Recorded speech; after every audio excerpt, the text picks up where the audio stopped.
जय माता दी मित्रों, आज इस कार्यक्रम में जानेंगे कलश स्थापना का शुभ मुहूर्त के बारे में चर्चा करेंगे। कैसे कलश स्थापना की जाती है इसके बारे में इस कार्यक्रम में चर्चा करेंगे। और मित्रों, सबसे महत्वपूर्ण बात कि कलश स्थापना करते समय, क्योंकि कलश बहुत महत्वपूर्ण चीज़ होती है, उसमें ब्रह्मा विष्णु महेश का वास, सारे तीर्थों का वास, आपके पितरों का वास होता है। तो कलश स्थापना करते समय अक्सर लोगों से ये 4 गलतियां हो जाती है, जिस कारण से हमारी जो पूजा पाठ होती है वो निष्फल हो जाती है। तो ये 4 गलतियां आप भूल के भी ना करें, याद रखिएगा। चलिए पहले बात कर लेते हैं। 26 सितंबर से नवरात्रे प्रारंभ है और 5 अक्टूबर 2022 तक नवरात्रे रहेंगे। और शास्त्र के अनुसार देखा जाए तो प्रथम दिन में कलश स्थापना की जाती है और कलश के अंदर ब्रह्मा विष्णु महेश तीर्थ पितृ नदी का वास कहा जाता है। यानी कि हम कलश की पूजा करते हैं, 9 के 9 दिन पूजा करते हैं। तो जो हमारे पितृ, जो इष्ट देव, जो कुल देव, ब्रह्मा विष्णु महेश, सारे तीर्थ के देवी देवता खुश होके हमें वरदान देते हैं, हमारी मनोकामना पूर्ण करते हैं। लेकिन इसमें गलतियां भी हो जाती है, उसके बारे में चर्चा भी करेंगे। सबसे पहले क्या ज़रूरी होता है मित्रों, सबसे ज़्यादा ज़रूरी होता है कि कलश कैसे बनता है। याद रखिएगा, कलश अगर आपको बनाना है तो कोई भी लोटा लें, या तो तांबे का, मिट्टी का या चांदी। अगर आपके पास चांदी का लोटा अगर रख सके तो चांदी का लोटा आप रख सकते हैं। तो आपको चांदी का लोटा लेना है, तांबे का लोटा लेना है या मिट्टी का लोटा लेना है। और उसके पेट पे यानी गर्भ पे आपको रोली से स्वास्तिक अंकित कर देना है, याद रखिएगा।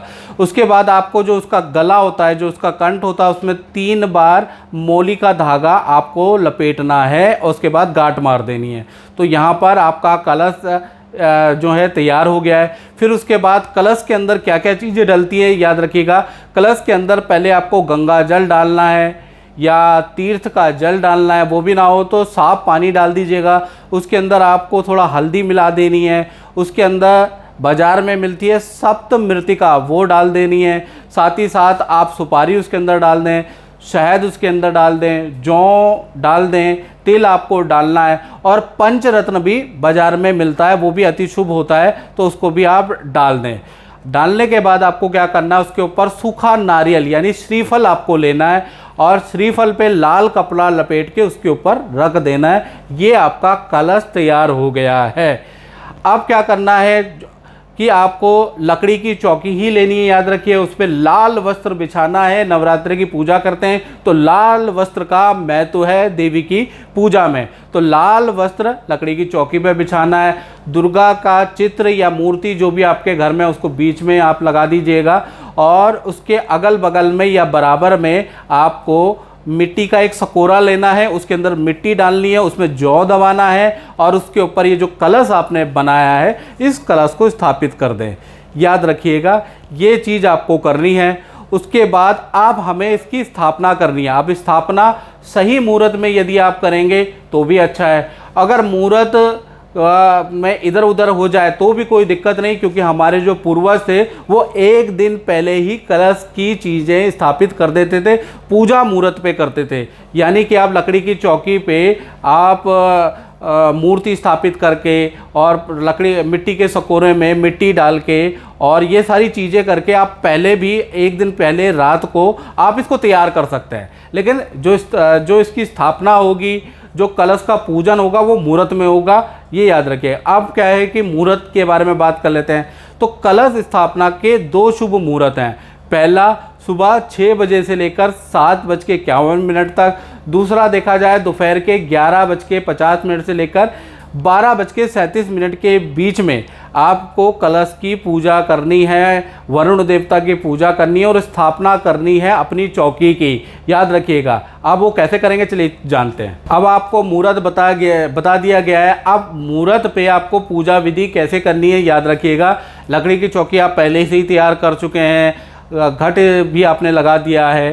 तो ऐसे में आपको सबसे पहले दीपक और धूप जलानी है। कहा जाता है दीपक ज्योति प्रब्रह्मा, दीपक ज्योति जनार्दना, दीपक हरतु मे पापम, पूजा दीप नमोस्तुते। घर के सभी प्रकार के अंधकार, कलेश, संताप, अस्मिता को दूर करता है दीपक और धूप। तो इसलिए सबसे पहले पूजा में दीपक और धूप जलाना है। उसके बाद ओम श्री गणेशाय नमः, ये सरल मंत्र से आपको क्या करना है, माता को श्रृंगार आपको चढ़ाना है, फल फूल मिष्ठान तिलक माला आप चढ़ा दीजिएगा माता को। इसके बाद आपने पूजा कर ली और गणेश जी का नाम ले लिया है। अब आपको वरुण देवता जो महत्वपूर्ण है कलश स्थापना करना, घट स्थापना करना, उसके ऊपर आ जाते हैं। तो उसका मुख्य मंत्र है ओम वरुणाय नमः। ये मंत्र बोल के आपको कलश देवता पे तिलक लगाना है और श्रीफल पे तिलक लगाना है। फिर आपको जल उठा के यही मंत्र बोल के 11 बार ओम वरुणाय नमः, ओम वरुणाय नमः, ओम वरुणाय नमः, जो पानी आपने बनाया हुआ है उसमें 11 बार आपको अक्षत या जोत डालेंगे। तो बोलते रहिए मंत्र ओम वरुणाय नमः, ओम वरुणाय नमः, ओम वरुणाय नमः, ओम वरुणाय नमः, ओम वरुणाय नमः, ऐसे 11 बार बोल के फिर वो श्रीफल उसके ऊपर स्थापित कर देंगे। इसके बाद आपको इसी मंत्र से धूप देनी है वरुण देवता को, ओम वरुणाय नमः। उसके बाद फल चढ़ा दीजिएगा, माला चढ़ा दीजिएगा और थोड़ी दक्षिणा चढ़ा दीजिएगा। और हाथ जोड़ के सभी देवी देवताओं का आवास वरुण में, कलश देवता में होता है तो ब्रह्मा विष्णु महेश तीर्थ पितृ सबसे कामना मांगनी है कि मेरे परिवार को स्वस्थ रखें और हमारे घर के अंदर जो है किसी प्रकार की रोग हारी बीमारी क्लेश उत्पन्न ना हो, ऐसी कामना वरुण देवता यानी सभी पितरों से आपको करनी है। यहाँ पर आपने जो है इस घट का स्थापना कर दी है। लेकिन मित्रों, ये तो हर साल हम बताते हैं, लेकिन उसमें कुछ ऐसी गलतियां हो जाती है जो बड़े बड़े विद्वानों से भी हो जाती है और आम आदमी का तो कहना ही क्या है। तो वो जो 4 गलतियां हैं, अगर कलश स्थापना के समय अगर आपसे हो जाती या आप उसको लाइटली ले लेते हैं तो आपकी पूजा लगेगी नहीं। इसलिए आपको उस पर विशेष सावधानी रखनी है। पहली चीज़ मैं आपको बता दूं कि कभी भी आप कलश की स्थापना कर रहे हैं तो चौकी के ऊपर ही करें। ज़मीन में कभी भी कलश नहीं रखा जाता है। यदि आप ज़मीन में कलश रखते हैं या नॉलेज के अभाव पे ज़मीन में ही आपने कलश रखा हुआ है, फर्श में रखा हुआ है, तो ऐसे में आप जो भी पूजा पाठ करेंगे उसका कोई फल नहीं मिलेगा। साथ ही साथ देखा जाए कलश के ऊपर जो श्रीफल नारियल होता है, कुछ लोग क्या करते हैं उसमें चुनरी लपेट देते हैं, मतलब उसको परिपूर्ण तरीके से लाल कपड़े से लपेटा जाता है। ऐसा नहीं कि आपने अंश मात्र लाल धागा लपेट दिया उस पर। बहुत से प्रोफेशनल भी ये गलती करते हैं। या फिर आपने क्या कर दिया कि हल्का सा लाल कपड़ा लिया, नाम मात्र आपने लपेट दिया। ऐसा नहीं करना। कलश जब भी बनेगा जब श्रीफल नारियल पे आपको अच्छी तरह से उसको ढककर रखना है लाल कपड़े से, तो श्रीफल नारियल बनेगा, याद रखिएगा। साथ ही साथ तीसरी जो गलती होती है वो क्या होती है, लोग क्या है स्टील का कलश यूज़ कर देते हैं। स्टील के कलश में घट स्थापना नहीं होती है, यह अशुद्ध होता है। अगर आपको लेना है तो तांबे का ले लीजिए, मिट्टी का ले लीजिए, चांदी का ले लीजिए, सोने का ले लीजिए अगर आपके अंदर सामर्थ्य है। लेकिन आप स्टील में कभी भी घट स्थापना नहीं कर सकते। बहुत से लोगों के घर में स्टील में ही रखा हुआ है, इसलिए उनकी पूजा निष्फल जाती है, याद रखिएगा। तो स्टील में घट स्थापना नहीं करनी है।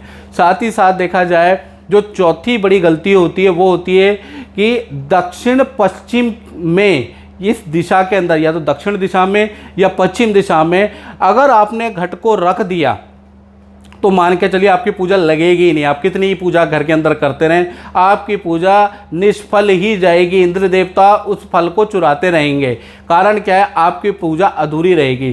तो याद रखिएगा कि जब भी आप कलश को रख रहे हैं या चौकी बना रहे हैं तो कलश को या चौकी को आपको खासकर रखना है कहाँ पर, पूर्व की दिशा में या उत्तर की दिशा में, या आप रख सकते हैं नॉर्थ ईस्ट यानी ईशान कोण में। ये 3 जगह ही कलश की बताई गई है शास्त्रों में।